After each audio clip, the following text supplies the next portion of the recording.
नमस्कार दोस्तों, स्वागत है आप सभी का टेल्स विद सुधा में।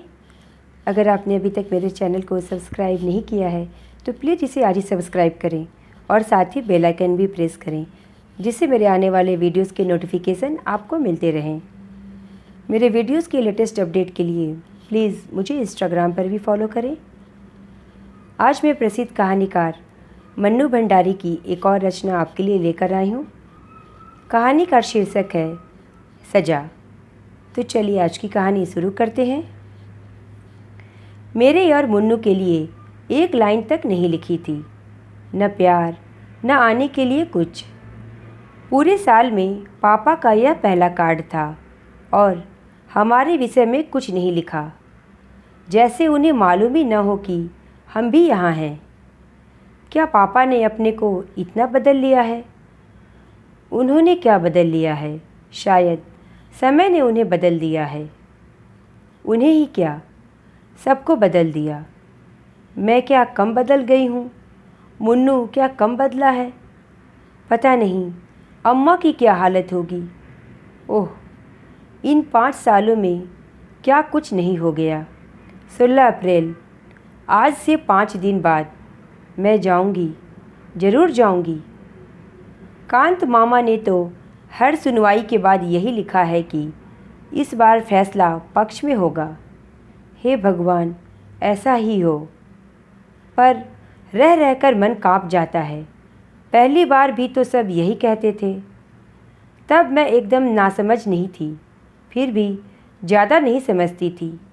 पापा और अम्मा तो हमेशा मुझे बच्ची ही समझते थे, इसीलिए शायद बड़ी ही नहीं हो पाती थी।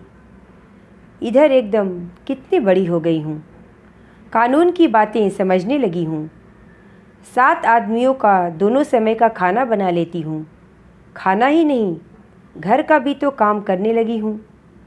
मेरे साथ स्कूल में जो लड़कियाँ पढ़ती थीं, उनसे करवा लो कोई भी काम। पर वे क्यों करें ये सब? भगवान कभी उन्हें ऐसे बुरे दिन न दिखाए। क्या पापा सचमुच छूट जाएंगे? पिछली बार जब फैसला हुआ था तब दादी बाबा सब लोग कचहरी गए, पर हमें नहीं ले गए। मुन्नू को छोड़ जाते, वह सचमुच बच्चा था, पर मैं तो बड़ी थी, 9वीं का इम्तिहान दे चुकी थी। मुझे पापा के सारे केस की बातें पता थीं, फिर भी मुझे नहीं ले गए थे। मैं और मुन्नू सांस रोककर सबके लौटने की प्रतीक्षा कर रहे थे। मैं खुद बहुत घबरा रही थी, पर मुन्नू को बराबर समझाती रही थी। और कोई चाहे मुझे बड़ा न समझता, पर वह तो समझता ही था। 12 बजे दादी और अम्मा ने रोते रोते घर में प्रवेश किया। बाबा कुर्सी पर बैठकर हथेलियों में मुंह छिपाकर फूट फूट कर रोने लगे। हे भगवान, तेरे राज में इतना अंधेर, मेरे निर्दोष बेटे को 2 साल की सज़ा। सबको रोते देख हम दोनों भी खूब रोए। 2 दिन मैं स्कूल नहीं गई। जब गई तो मेरी सभी सहेलियां हमदर्दी दिखाने लगीं, पर वह हमदर्दी बिल्कुल नहीं थी। हमदर्दी क्या ऐसे कहकर दिखाई जाती है? हाय हाय, बेचारी के पिता को जेल हो गई। आपस में दबी दबी जबान में कहती, इतने बड़े लोग भी चोरी करते हैं। तभी ठाठ थे आशा जी के। मेरा जी होता चीख चीख कर सबसे कहूँ कि पापा ने कुछ नहीं किया है, बस इस समय उनके ग्रह बिगड़े हुए हैं। ग्रह जब बिगड़ जाते हैं तब क्या नहीं हो जाता। रामचंद्र जी ने कौन सी चोरी की थी? फिर भी 14 साल का वनवास काटा या नहीं? पांडवों ने क्या किया था? फिर भी अज्ञातवास भोगा या नहीं? जब ग्रह बिगड़ते हैं तो राजा को भी सब कुछ भोगना पड़ता है। इतनी सी बात लोग क्यों नहीं समझते? अम्मा ने मुझे समझाया कि अभी हमारे बुरे दिन हैं, जो भी आए चुपचाप सहन कर लो, और मैं समझ गई। तभी तो उन लोगों से कुछ नहीं कहती थी, पर उनको कभी समझ नहीं आया। शायद बुरे दिनों में ही समझ बढ़ती है। खैर, तभी कांत मामा आ गए। वह इंग्लैंड से जैसे ही लौटे सीधे घर आ गए थे।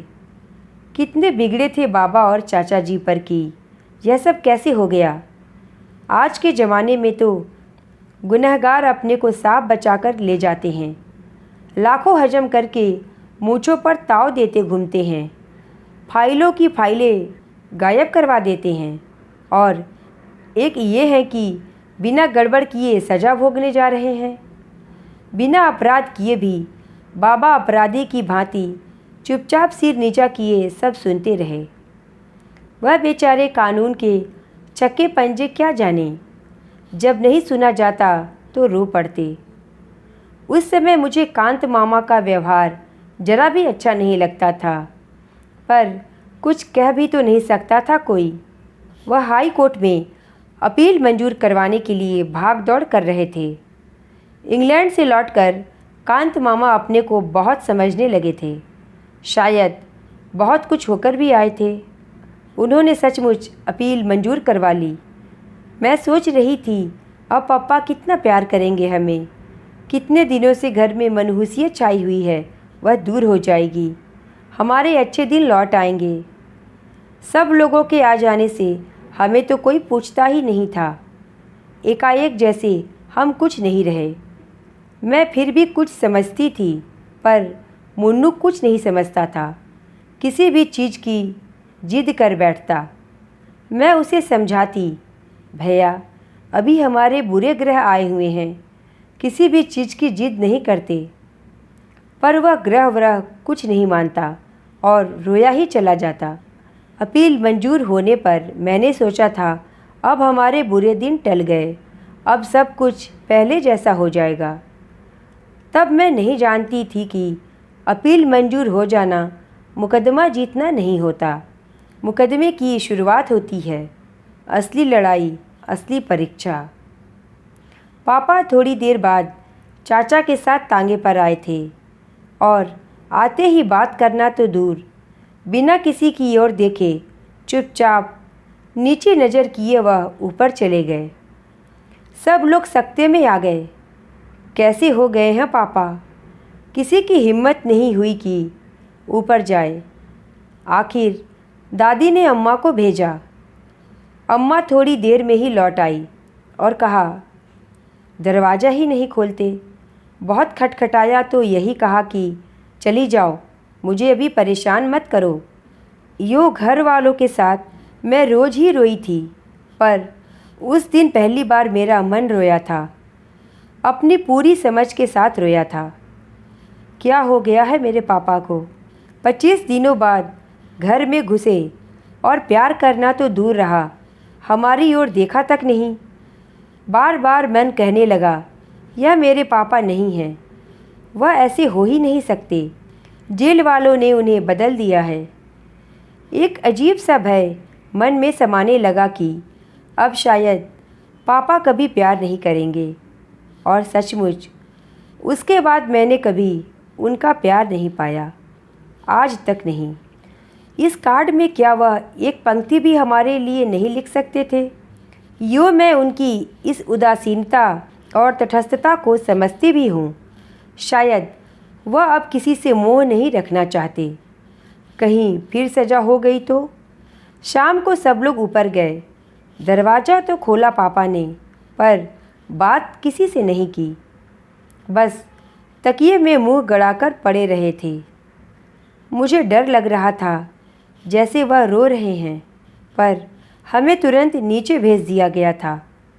कितना गुस्सा आया था उस समय। पापा हमारे हैं और ये सब इस तरह कर रहे हैं मानो हम कुछ हैं ही नहीं। पापा पर पहला हक मेरा है और वह भी सारी दुनिया में मुझे ही सबसे ज़्यादा प्यार करते हैं। मैं मनाने लगी थी कि ये सब लोग जल्दी से जल्दी अलीगढ़ से चले जाएं तो अच्छा हो, तभी शायद पापा पहले की तरह प्यार करेंगे। सबके सामने शायद उन्हें शर्म आती है। शर्म की बात तो है ही, स्कूल में मुझे क्या कम शर्म आती थी। पापा के घर आने के बाद मामा और चाचा जी चले भी गए। दादी और बाबा तो घर के ही हैं, पर पापा फिर भी नहीं उतरे। उस रात अम्मा को सोने के लिए ऊपर भेजा।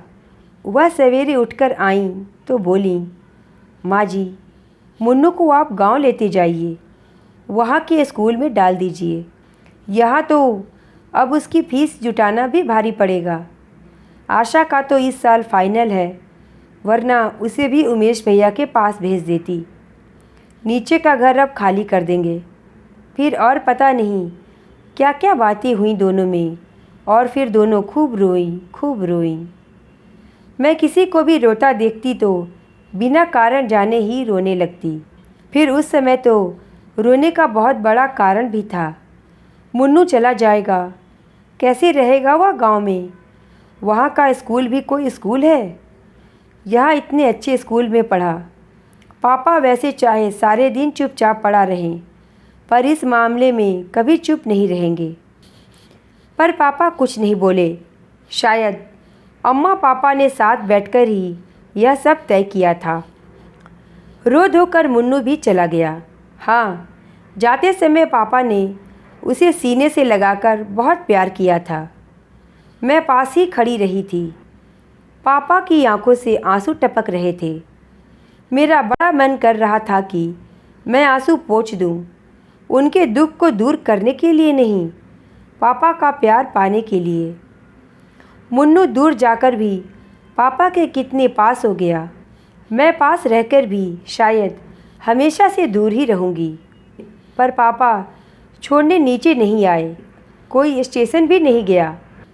जाता ही कौन? अम्मा अकेली निकलती नहीं, और मैं जाती तो लौटती कैसे? मुन्नू के जाते ही हमारा घर सूना ही नहीं हुआ, उसमें बहुत कुछ रद्दो-बदल भी हो गया। और फिर मुन्नू ही क्यों, धीरे धीरे सारा सामान भी चला गया। नीचे का मकान खाली कर दिया। खाना पकाना और सोना बरसाती में पास की छोटी सी कोठरी साफ करके मुझे पढ़ने के लिए मिली। पापा अब कुछ कुछ बोलने लगे थे, पर पहले वाले पापा वह बिल्कुल नहीं रह गए थे। बस सारे दिन चुपचाप लेटे रहते या कुछ पढ़ते रहते। कभी कभी गोदी में तकिया रखकर कुछ लिखते भी। मेरा बड़ा मन होता था कि देखूं वह क्या लिखते हैं, पर कभी हिम्मत नहीं हुई। कितनी ही बार पढ़ा था कि दुख में हिम्मत रखने वाले सच्चे वीर होते हैं। हंसते हंसते जो सारे दुखों को झेल जाए, वही सच्चा वीर पुरुष है। मेरा मन होता पापा को यह बात समझाऊं, पर क्या पापा यह सब नहीं जानते? फिर इस तरह मुंह छिपाकर तो वह पड़ा रहे जिसने सचमुच चोरी की हो। पापा को बाहर निकलना चाहिए, घूमना फिरना चाहिए। इस तरह रहकर तो वह सबके बीच अपने को अपराधी ही साबित कर रहे हैं। पर उन्हें कैसे समझाती? अपनी कोठरी में और कोई कष्ट नहीं था, पर भयंकर गर्मी के दिन और पंखा नहीं। रात तो जैसे तैसे छत पर कट जाती, पर दोपहर में तो छत पर बने ये कमरे भट्टी की तरह जलते थे। छुट्टियों के दिन बिताए नहीं बीत रहे थे। अपनी किसी सहेली के यहाँ जाने की इच्छा नहीं होती थी। पड़ोस तक में जाना छोड़ रखा था। दुख में कोई साथी नहीं होता। बस एक गांठ बांध रखी थी कि जब तक ये बुरे ग्रह टल नहीं जाते, तब तक सब कुछ चुपचाप सहन करना है। जुलाई में बाबा की चिट्ठी आई। मुन्नू को 6वीं में भर्ती करवा दिया है और वह खुश है। हम सब ने भी मान लिया कि वह खुश ही होगा। ऐसा मान लेने में ही हम सबकी खुशी थी। साथ ही बाबा ने यह भी लिखा था कि शाम को उन्होंने एक दुकान में हिसाब लिखने का काम शुरू कर दिया। 25 रुपये मिलेंगे, जिन्हें वह पापा के पास भेज देंगे। 50 रुपये उमेश चाचा जी भेजेंगे। मेरे सामने बाबा का बूढ़ा शरीर, झुकी कमर और धुंध भरी आंखें घूम गईं। इस बुढ़ापे में वह अब फिर से नौकरी करेंगे। अम्मा ने बताया था कि इन 75 रुपये में ही उन्हें घर चलाना है। तब मुझे भी पहली बार पापा पर गुस्सा आया कि क्यों उन्होंने सस्पेंशन के दौरान मिलने वाली आधी तनख्वाह लेने से इनकार कर दिया। कितना समझाया था कांत मामा ने। चाचा जी तो एक तरह से नाराज़ ही हो गए थे, पर पापा की एक ही जिद, जब तक इस आरोप से मुक्त नहीं हो जाता ऑफिस से एक पैसा भी नहीं लूँगा। मैंने स्कूल की बस छोड़ दी। 3 मील पैदल ही जाती थी। धूप हो या बारिश, चेहरे पर शिकन नहीं लाती थी। कभी कभी सोचती, पापा को सस्पेंड हुए 2 साल 3 महीने हुए। इतने दिनों में आखिर कितना खर्च हुआ कि बैंक का सारा रुपया निकल गया। अम्मा के सारे गहने बिक गए और भी पता नहीं क्या क्या चला गया। वकील लोग शायद बहुत लुटेरे होते हैं। कभी सोचती, इससे तो पप्पा सचमुच ही ऑफिस का रुपया मार लेते तो अच्छा होता। कम से कम मुन्नू को तो अपने पास रख सकते और एक पंखा भी ले लेते।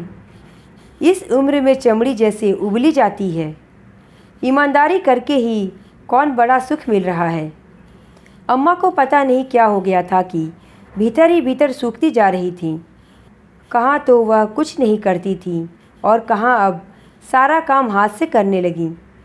पापा भी उनकी मदद करते थे। उस समय मुझे बड़ा अच्छा लगता था। उन दिनों अम्मा बहुत चिड़चिड़ी हो गई थी।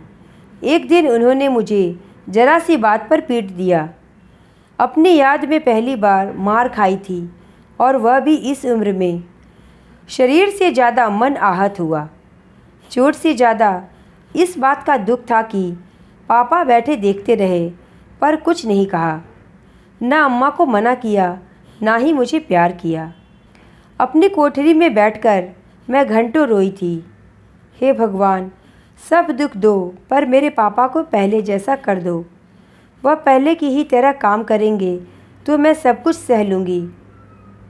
सुनवाई की पहली तारीख ही 6 महीने बाद की पड़ी थी।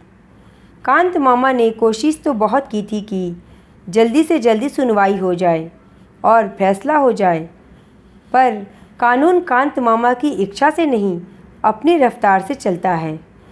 वकीलों का सारा खर्च मामा ही कर रहे थे।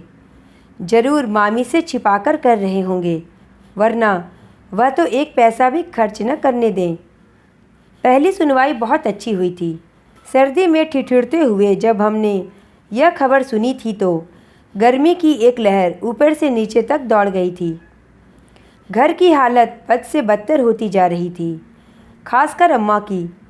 मुझे तभी लगता था कि कोई बीमारी इन्हें लग गई है जो भीतर ही भीतर इन्हें खाए जा रही है। हाइजीन में रोग और उसके लक्षण पड़ रखे थे और मुझे अम्मा के सारे लक्षण राजयक्षमा के लग रहे थे। सर्दी में वह जो ठंड खा गई तो 4 महीने तक खांसती ही रही। बाबा की चिट्ठी आई, हिम्मत रखना बेटा, बुरे दिन आते हैं तो सब तरफ से आते हैं, पर ये दिन फिरेंगे, ज़रूर फिरेंगे। भगवान के घर देर हो सकती है, अंधेर नहीं। दूसरी सुनवाई अप्रैल में हुई। तारीखें जल्दी मिलती ही नहीं थीं। पापा को छूटे साल हो गया था और अभी केवल 2 सुनवाई हुई थी। इतने दिनों बाद ही यदि सुनवाई हुई तो 1 साल और लग जाएगा। मेरा मन कांप जाता था। लगता था अब ऐसे दिन नहीं काटे जाते। मुन्नू गांव में, पापा बरसाती में, मैं कोठरी में और अम्मा खाट पर। कैसे मैंने मैट्रिक का इम्तिहान दिया था मैं ही जानती हूँ। फिर भी 2nd डिवीज़न में पास हो गई। कोई खुशी मनाने वाला नहीं था। सबके मन ऐसे मर चुके थे कि न किसी बात की खुशी होती थी, न रंज। जुलाई में नई समस्या आई। गांव में तो केवल मिडिल स्कूल ही था। मुन्नू का अब क्या होगा? मेरा अब क्या होगा? यहाँ कॉलेज में जाने का प्रश्न ही नहीं उठता था। मैं जानती थी कि बच्चों को पढ़ाना तो दूर, 75 रुपये में साथ रखकर खिलाना भी मुश्किल था। बाबा ने मुन्नू को सीधे उमेश चाचा के पास भेज दिया और खबर कर दी। यहाँ की स्थिति वह जानते थे। पापा वह पत्र पढ़कर सिहर उठे। अम्मा बहुत रोईं। मैं छोरे को बेपढ़ा ही रख लेती, वहाँ क्यों भेज दिया? एक बार उसे मुझसे मिला तो देते। लीला का स्वभाव कौन नहीं जानता।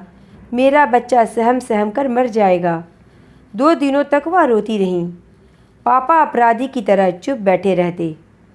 अम्मा क्यों रोती हैं इस तरह? पापा यदि कुछ कर सकते हैं तो क्यों नहीं करते? 2 दिनों बाद वह बोली, मैं सोचती हूँ आशा को भी वही भेज दूँ। वही कॉलेज में भर्ती हो जाएगी। मैं समझ नहीं पाई कि अम्मा व्यंग कर रही हैं या, पर अगले ही वाक्य ने सारी बातें साफ कर दी। अम्मा ने कहा, लीला का स्वभाव तो तुम जानते ही हो। आशा मुन्नू के पास रहेगी तो उसे तसल्ली तो रहेगी, रोने को एक गोद तो रहेगी। और अम्मा खुद फूट फूट कर रोने लगी थी। उमेश भैया को लिख देना, जो भी खर्च होगा हम पर कर्ज ही समझें। मैं उनकी पाई पाई चुका दूंगी। भगवान कभी हमारे दिन भी बदलेगा ही, नहीं तो अपने को बेचकर उनका कर्ज अदा करूंगी। पर मेरे बच्चों पर थोड़ा रहम करें।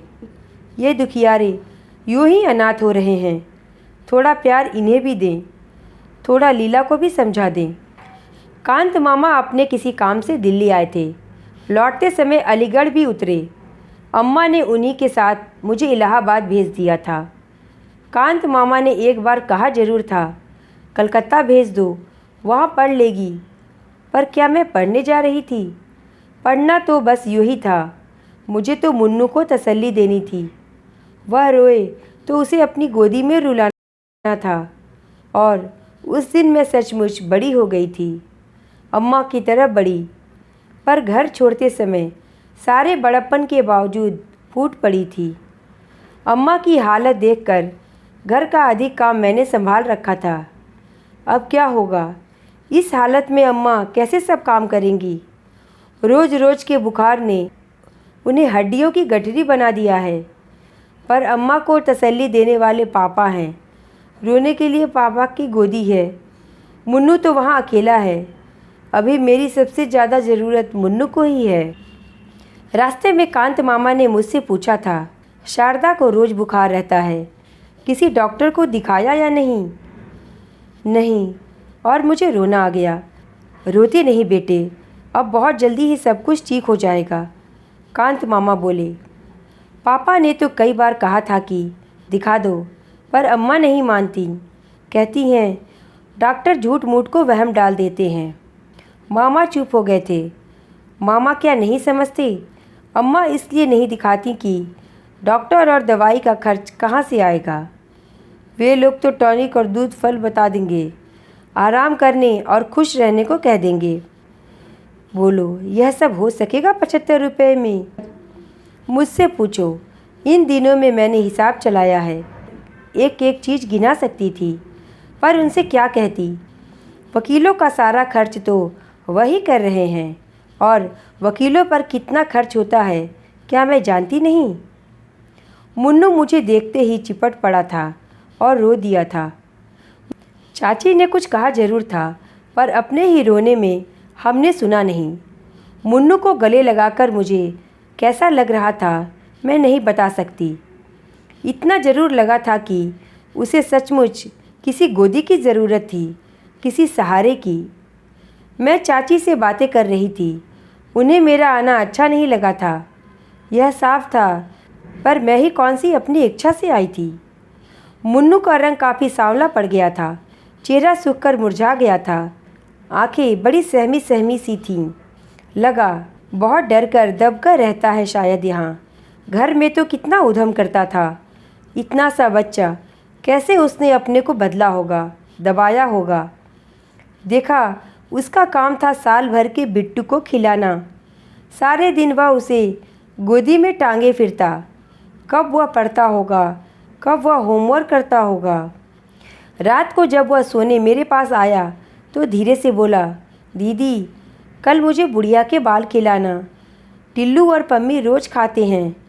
चाची उन्हें पैसे देती हैं और कहती हैं छिपकर खा लिया करो, पर वे सामने ही खाते हैं। एक दिन टिल्लू मुझे चिढ़ाकर खा रहा था। मैंने उसके बाल छीन लिए। उसने चाची से शिकायत कर दी। चाची ने मुझे बहुत मारा। चाची बहुत ज़ोर से मारती है। और वह फिर सिसकने लगा। मैंने उसे प्यार किया और कहा मैं अपने भैया को बाल खिलाऊंगी, पर मेरा मन भीतर तक सिसक पड़ा। हम बड़े हैं, हम सब समझते हैं और सह भी सकते हैं, पर यह बेचारा सिसक पड़ा। समझ तो गया ही होगा, पर सहे तो कैसे। पहली रात को ही मैंने संकल्प किया, मैं कॉलेज नहीं जाऊंगी, घर का सारा काम मैं करूंगी, जिससे चाची को पूरा आराम मिले और उनका गुस्सा ठंडा रहे। चाची कुछ भी कहेंगी तो चू तक नहीं करूँगी। वह प्रसन्न रहेंगी तो मुन्नू सुरक्षित रहेगा। मुन्नू को रात में बैठकर पढ़ाया करूँगी। मैं चाची से भी जल्दी उठकर सबके लिए चाय बना देती और फिर जल्दी से टिल्लू और पम्मी को तैयार कर देती। तब नाश्ता देकर तीनों बच्चों को स्कूल भेज देती। नाश्ते की प्लेट देखकर चाची ज़रूर आती। शायद उन्हें यह वहम रहता था कि मैं मुन्नू को कुछ ज़्यादा या अच्छा न खिला दूं। चाचा जी तारीफ़ करते, तुम तो बड़ी होशियार हो आशा, इतना काम कर लेती हो। चाची तुरंत कहती, मैं जब इतनी बड़ी थी तो 12 जनों के कुनबे को संभालती थी। आधा आधा मन के पापड़ मंगोड़ी काटती थी। चुप रहती थी मैं तो। दोनों समय का खाना भी मैंने अपने ही जिम्मे कर रखा था। रात में सोने जाती तो पैर मेरे झपकते रहते थे। कभी कभी मुन्नू को अपने पैरों पर खड़ा कर लेती थी। उससे पैरों को तो आराम मिल जाता था, पर मन। अम्मा कभी कभी मुझसे रसोई में काम करवाती थीं तो पापा डांटते थे। मैं अपनी आशा को डॉक्टर बनाऊंगा, विदेश भेजूंगा। यह भटियार खाना करवाकर क्या मुझे अपनी बिटिया की ज़िंदगी खराब करनी है? यह वाक्य हवाओं में तैरकर कमरे में गूंजता रहता। धीरे धीरे आदत पड़ गई तो पैरों का दर्द बंद हो गया और मन भी शून्य होता चला गया। मैंने अम्मा को नहीं लिखा कि मैं कॉलेज में भर्ती नहीं हुई हूँ। लिखने के लिए चाची ने मुझे 4 पोस्ट कार्ड दिए थे और बताया था कि हर महीने 4 कार्ड मिलेंगे। उनमें मैं अपने कुशल समाचार भेज देती थी। बस रात दिन काम कर करके मैं चाची के क्रोध को संभाले रहती। आराम पाकर मुझ पर वह कुछ कुछ प्रसन्न भी हो गई थी, पर उनका हाथ जब तब उठ जाया करता था, अपने बच्चों पर भी, मुन्नू पर भी। उनके बच्चे आदी थे, सो मार खाकर भी हंसते और भाग जाते। फिर वे मार खाते तो प्यार भी पाते थे, पर मुन्नू सहम जाता था, भीतर ही भीतर सिसकता। बड़ी करुण नज़रों से वह मुझे देखता, पर भीतर से कटकर भी मैं ऐसे अवसरों पर कुछ नहीं बोलती। सोचती, यो मार खा खाकर मुन्नू या तो बेहद ढीठ हो जाएगा या जड़। पापा और अम्मा तो कभी हाथ भी नहीं लगाते थे हमें। अकेले में मैं उसे प्यार कर लेती, समझाती, थोड़े दिनों की बात और है भैया, फिर हम अपने घर चलेंगे। अम्मा और पापा के पास प्यार कर लेती। पता नहीं वह समझता भी था या नहीं, पर मेरा मन सबसे ज़्यादा दुखी होता जब चाची गुस्से में कहती, ऑफिस के 20,000 गायब करके गाड़ दिए और हमारा खून चूस रहे हैं। ये हमारे बड़े हैं, लानत है ऐसे बड़प्पन पर। मैं सोचती, क्या सचमुच चाचा जी यही सोचते हैं कि पापा ने रुपए मारे हैं? यदि आज उनके पास पैसा होता तो क्या हमें यूँ छोड़ देते और अपने सारे पिछले दिन आंखों के आगे घूम जाते? कितना प्यार करते थे पापा, कितना। मैं चाहे कुछ भी लिखूं, पर क्या वह जानते नहीं कि हम पर यहाँ क्या गुजर रही है? 31 तारीख को चाचा जी ने चाची के हाथ में तनख्वाह रखी तो चाची ने कहा, अब भाई साहब को लिख दो कि 50 रुपये नहीं भेज सकेंगे। इस महंगाई के ज़माने में 2 को पालना ही बहुत भारी पड़ रहा है। फिर हमारे भी तो बच्चे हैं, कौन यहाँ खान गड़ी है। बात ठीक थी, पर मेरा मन काँप गया। चाचा जी रुपए नहीं भेजेंगे तो क्या होगा? 25 रुपये महीने में क्या होगा? इतना तो कमरे का किराया ही चला जाता है। रोती हुई अम्मा और बिसुरते हुए पापा मुझे सारी रात दिखाई दिए। मैं भी उनके साथ बहुत रोई। अम्मा का कोई पत्र ही नहीं आया बहुत दिनों तक। उठते बैठते एक ही चिंता थी मुझे, अम्मा ने पैसे की क्या व्यवस्था की होगी। कांत मामा का भी कोई पत्र नहीं आया। पता नहीं क्या हाल है उधर का। पूरा अगस्त बीत गया। मैं अपने चारों कार्ड डाल चुकी, पर कोई जवाब नहीं आया। क्या हो गया है अम्मा को? लिखते क्यों नहीं? सितंबर में कांत मामा का पत्र आया। शारदा की तबीयत खराब थी, सो उसे यहाँ ले आया। यहाँ उसका इलाज चल रहा है। दिनेश जी ने कमरा बदल लिया है। उनका नया पता ये है। किस्मत के अलावा क्या कहूँ कि तारीख जल्दी नहीं मिलती। अगली तारीख इसी महीने के आखिर में पड़ी है। सुनवाई पर जाऊंगा। तुम घबराना मत, भगवान सब ठीक करेंगे। गर्मियों तक कुछ न कुछ अवश्य हो जाएगा। तो पापा अकेले रह गए। अम्मा की गोद भी छिन गई जिसमें वे रो सकते थे। पापा का यह पता अलीगढ़ की गली गली मुझे मालूम थी। यह तो मज़दूरों की बस्ती है। अंधेरी सीलन भरी गलियाँ, पास में बहते नाले। पापा का खाना कौन बनाता होगा? उन्होंने तो कभी ऐसे काम किए ही नहीं। कभी अंगीठी भी जलाते तो अम्मा मना कर देती थीं। तब वह यही कह देते, शारदा, कौन जाने कि इस बार छूट ही जाऊंगा। सजा हो गई तो पता नहीं क्या क्या करना पड़ेगा। अम्मा बीच में ही डांट देती, ऐसी बात भी क्यों मुंह से निकालते हो? भगवान के घर देर हो सकती है, अंधेर नहीं। यह वाक्य अम्मा ने बाबा से सीखा था और मंत्र की तरह गांठ बांध ली थी। और मैं भगवान से यही मनाया करती कि हे भगवान, उन्हें सजा न हो, पापा को उनकी तपस्या का फल मिले। जो कुछ वह सह रहे हैं वह क्या तपस्या से कम है? सीलन भरी अंधेरी कोठरी में सबसे मुंह छिपाकर रहना, बच्चे कहीं, पत्नी कहीं। अब तो रहम करना, अब उन्हें सजा मत देना। कांत मामा की चिट्ठी आई कि फैसला पक्ष में ही होगा। केस की पैरवी बहुत अच्छे ढंग से हुई है, बस फैसले की तारीख पड़ जाए जल्दी से। मैं बैठी बैठी दिन गिनती। अपील के बाद मुकदमा चलते हुए 4 साल हो गए। इन 4 सालों में क्या कुछ नहीं हुआ। भगवान, देर तो बहुत की, अब अंधेर मत करना। यूँ तो यह देर भी अंधेर से कम नहीं, पर और अंधेर मत करना। मुन्नू और टिल्लू अपना अपना रिजल्ट लेकर आए। टिल्लू सब विषयों में पास था और मुन्नू एक विषय में फेल होकर प्रमोट हुआ था। चाचा जी ने टिल्लू को प्यार किया। मुन्नू पास खड़ा आंसू भरी आंखों से टुकुर टुकुर ताकता रहा। चाची ने कहा, फेल हो गया ना, पढ़ने लिखने में मन लगाओ मुन्नू साहब, तब टिल्लू की तरह पास होगे। सारे दिन बैठे बैठे टसुए बहाने से पास नहीं हुआ जाता। आंखों के आंसू गालों पर लुढ़क गए। कमीज की बाँ से उन्हें पोंछता हुआ वह भीतर जाने लगा तो टिल्लू चिढ़ाने लगा, फेलू राम, फेलू राम। उस दिन पहली बार मेरे लिए अपने पर बस रखना बहुत कठिन हो गया था।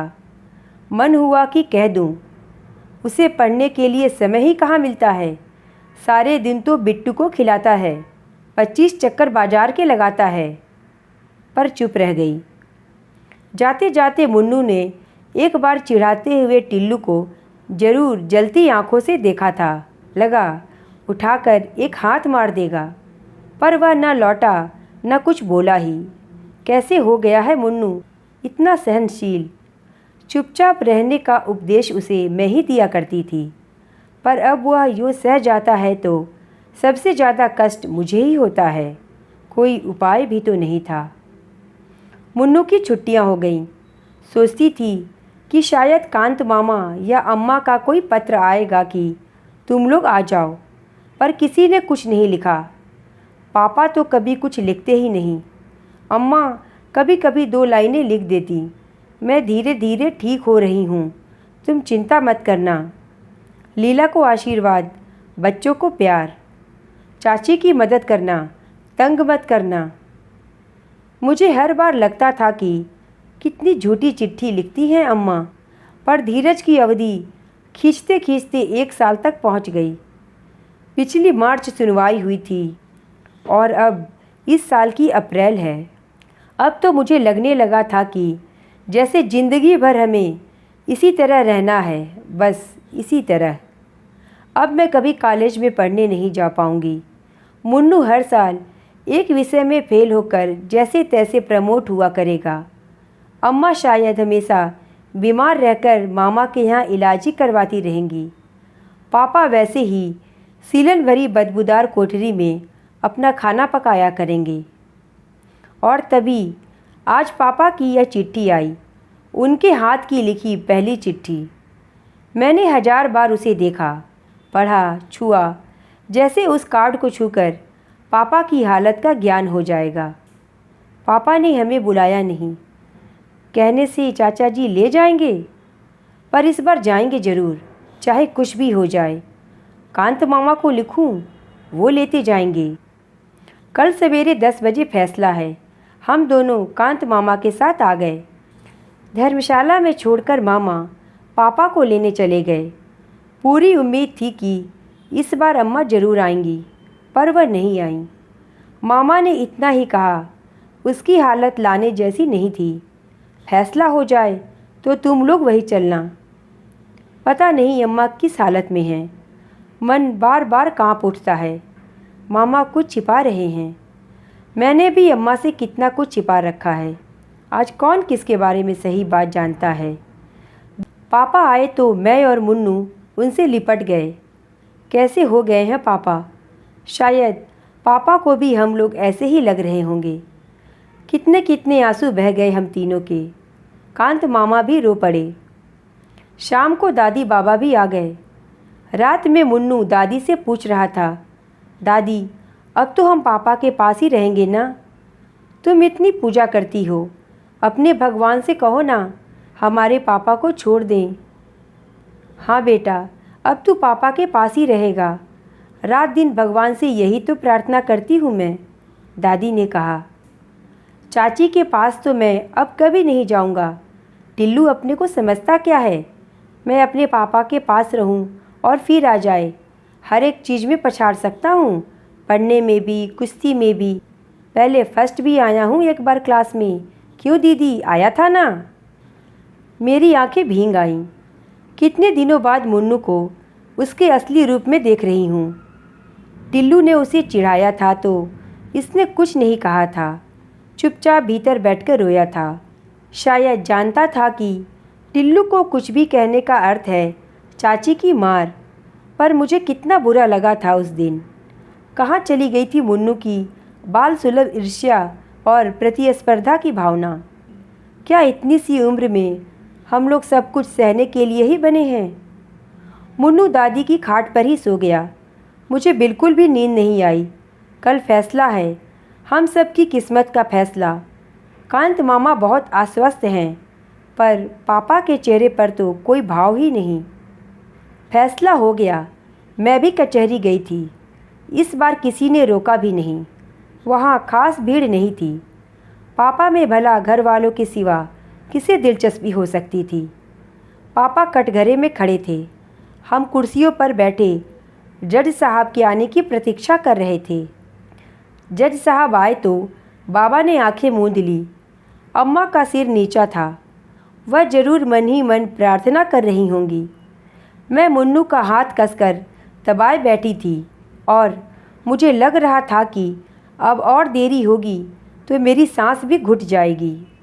कानूनी भाषा में जज साहब ने क्या क्या कहा मुझे कुछ समझ में नहीं आया, पर आखिरी वाक्य समझ में आ गया। मुजरिम को रिहा किया जाता है। मैं मुन्नू की हाथ हवा में उछालकर एक तरह से चीख ही पड़ी, मुन्नू पापा रिहा हो गए, रिहा हो गए।